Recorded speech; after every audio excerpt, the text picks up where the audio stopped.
Today my dad's going to explain how he made this cane. In my opinion, this is way too big a stick, but he likes it. That's cool. I would have used a cane. This is actually diamond willow. Name comes from these diamonds carved in it. And I would have used something about this size, but he's big guy. He's 6'4", 200 pounds, so he wanted something really beefy and heavy. So he's going to explain how he put this cane together. I found the diamond willow, and they're in the lowland, and they're hard to find because when you see this piece of wood, all you see is some little bumps here and there, and some of these don't even show up. But it's very unique type of wood. I love when I get to carving on this, and I can find all these little diamonds. So then, once I get that all done, I had an antler, and as you can see, I have big hands. So I put that on there, and I got something to hang on to. And then I just took and glued, I put a screw in.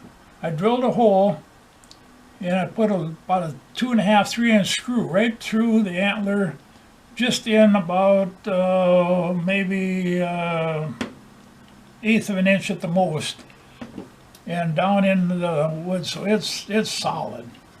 And then you use some light colored putty, and then when you're done letting that dry, you take some brown shoe polish and just go over that, and you never knew. What kind of putty do you use?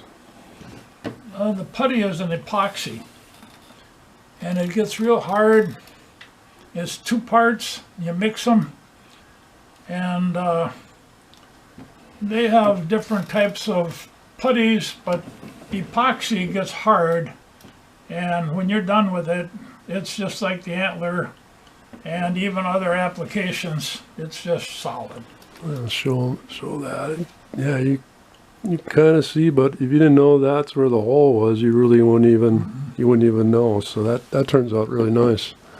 This piece, believe it or not, when I went to carving school, it was not really a school, but it was a club.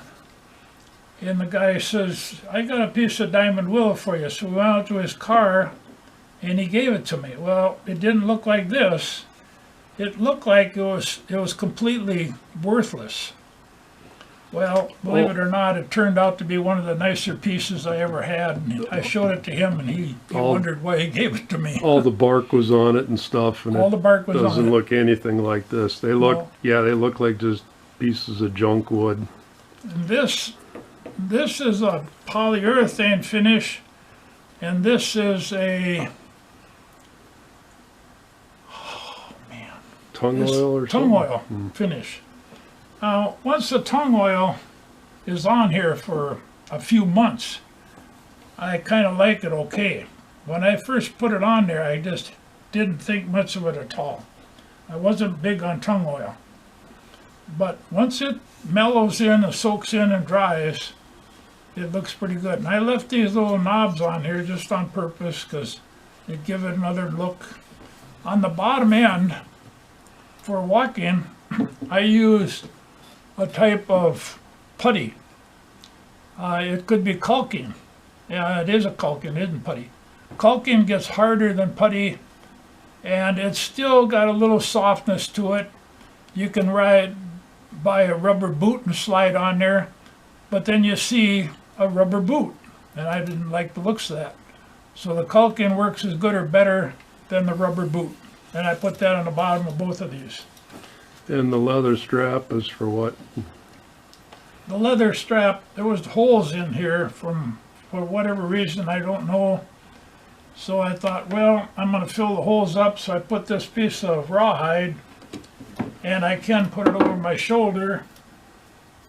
And if I choose to, I can carry it. But that's up to you. It's not necessary. It's just a little extra something. Great, thanks Dad. But be sure and check out my other videos. Please subscribe, like, share, and leave a comment below. Have a great day.